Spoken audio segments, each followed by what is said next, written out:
Just because something is the first of its kind doesn't mean that it was the best thing around.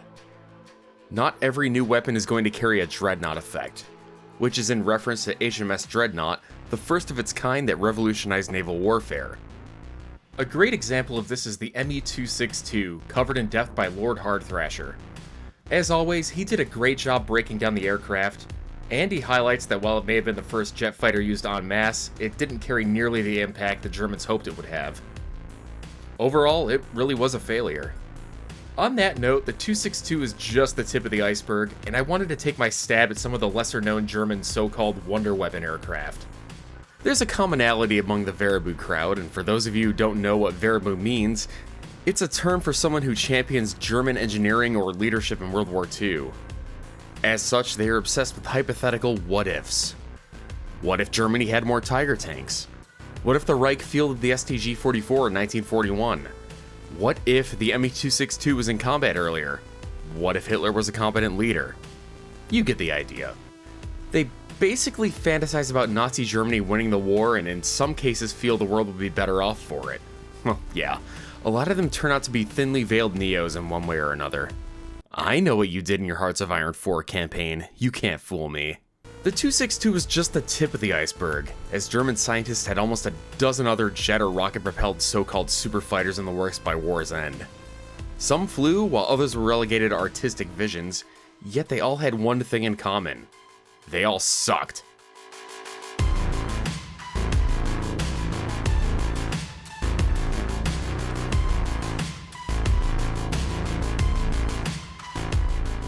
By 1944, the German Luftwaffe had an insane attrition rate. That year alone saw 7,000 aircraft being lost. February 20th to the 25th of that year saw what was known as Big Week, which was intended to break the back of the German aircraft industry in anticipation of Operation Overlord. In that week alone, the Army Air Corps and Royal Air Force claimed 600 aircraft destroyed.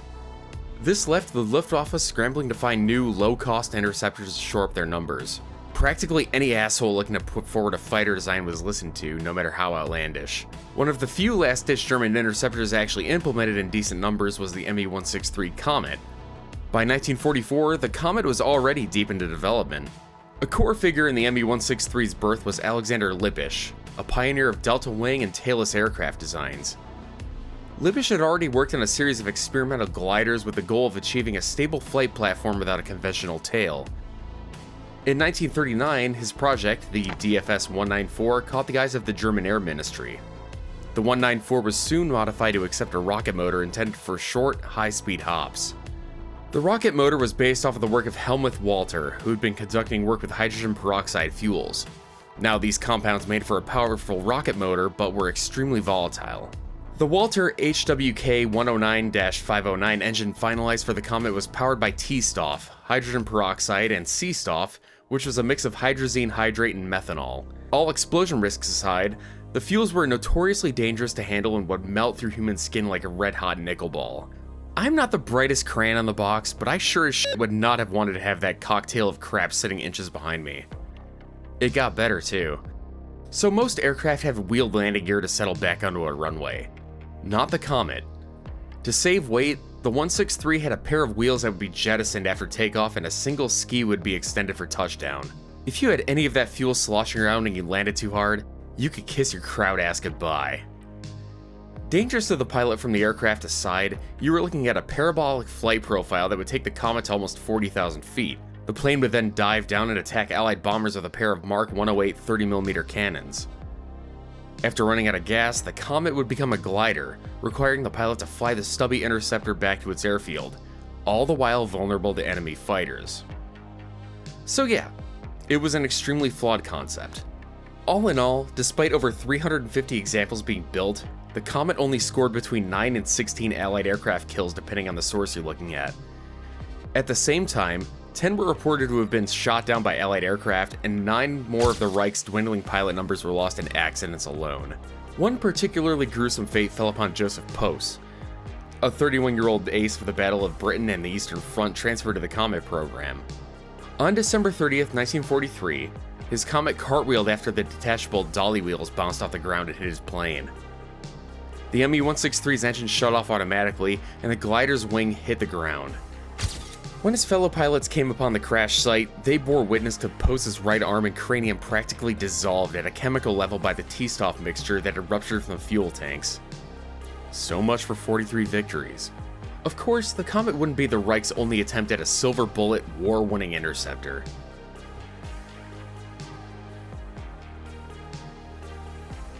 The Bachem B-349 Natter was developed as a point defense rocket fighter to address the shortcomings of the Comet.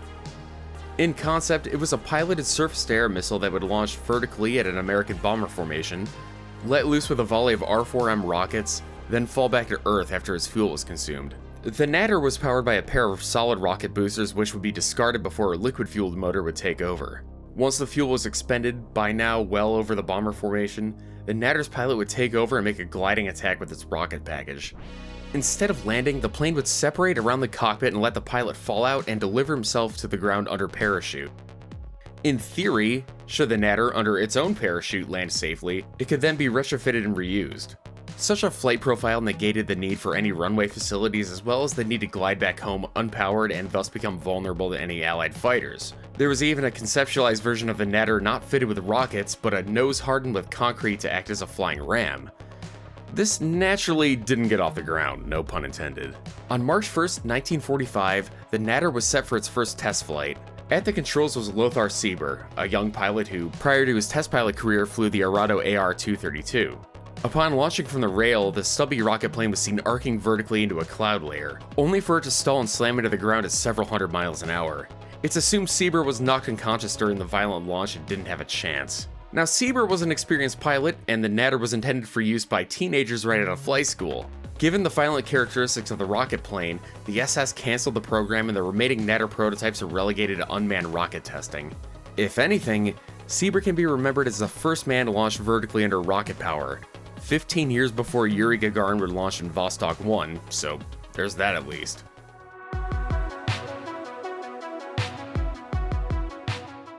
What if I told you that the German Air Force developed a proper stealth flying wing fighter in 1944, and the end of the war was the only reason it was cheated out of its success? If you're smart, you'll know that I'm bullshitting you, because that's a well-known debunked myth. First off, flying wings were nothing new by the time the Horten brothers were developing the Tu-29. Alphonse Pinard, a French engineer, drafted up concepts for what would be known as a flying wing all the way back in 1876, and British aviation pioneer J.W. Dunn had a series of working flying wing biplanes in the early 20th century. Walter and Reimar Horten, two German brothers with a knack for building gliders in the 30s, sought to create a flying wing of their own. The ultimate goal was to reduce as much drag as possible by removing the vertical tail and fuselage seen on most aircraft. As Hitler Youth members in the 1930s, they developed their first flying wing glider, the H-1.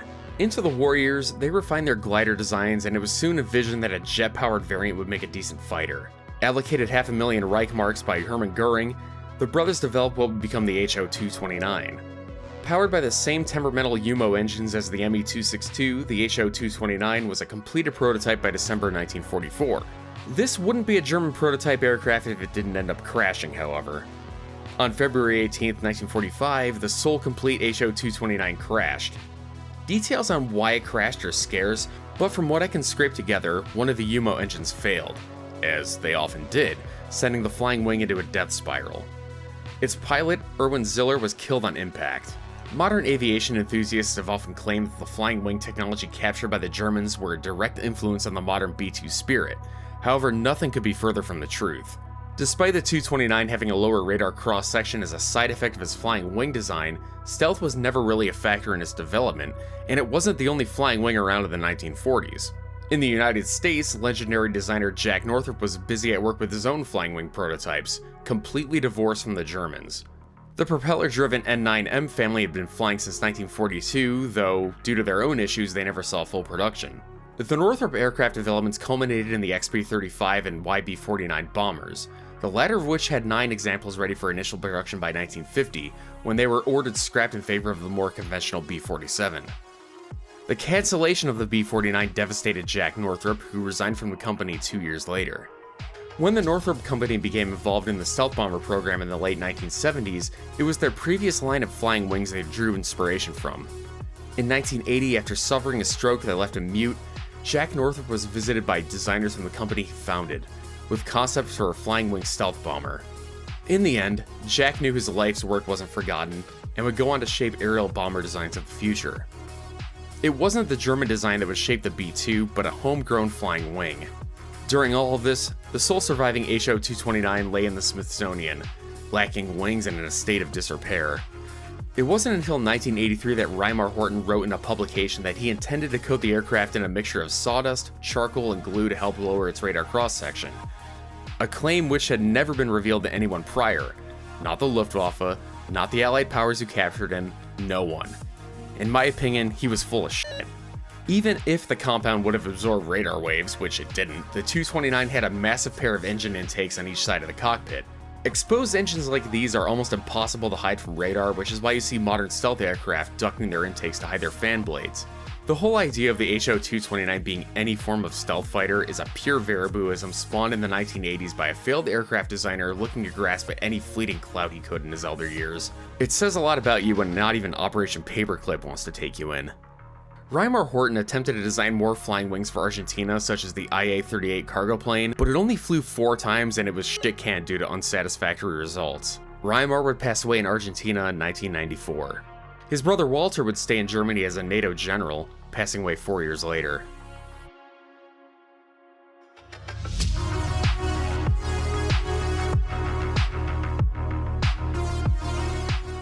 What the fuck?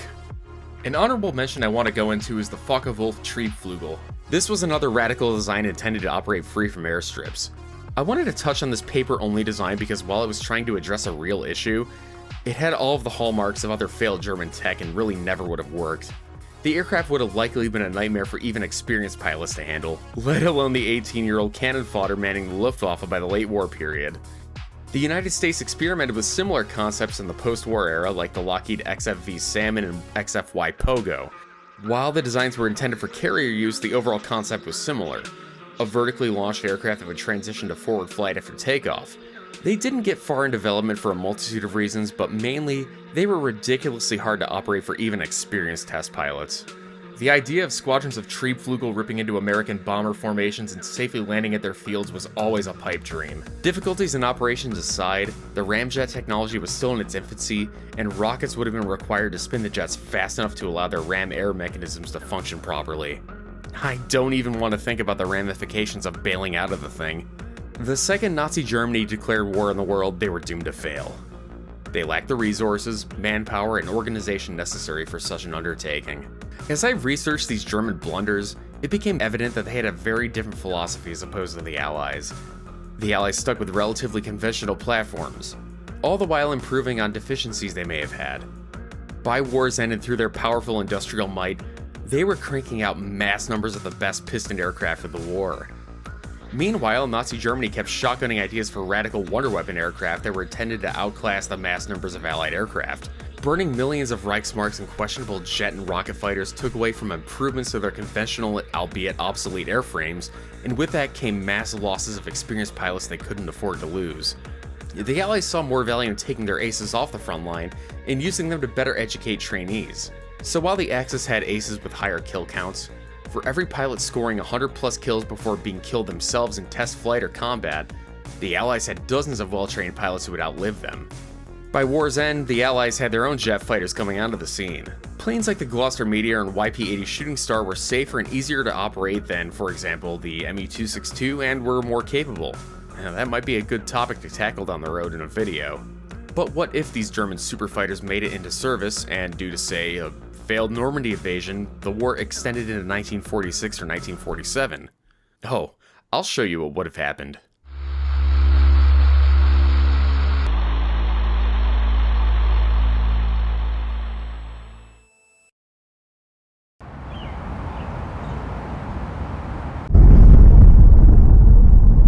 We had actual wonder weapons. Thanks to my Ace of Aces tier patrons, Captain Fantastic, Deuce, Ghoul, Iron, Jake Fuentes, Kodai, Private Petey, Aspen, Tico, Weefy, Boats FG, Blake Storm Elite, and Peck Ops. If you'd like to support me in my endeavors, please check out my Patreon or even just like and subscribe. A little goes a long way, and I appreciate any support you can give.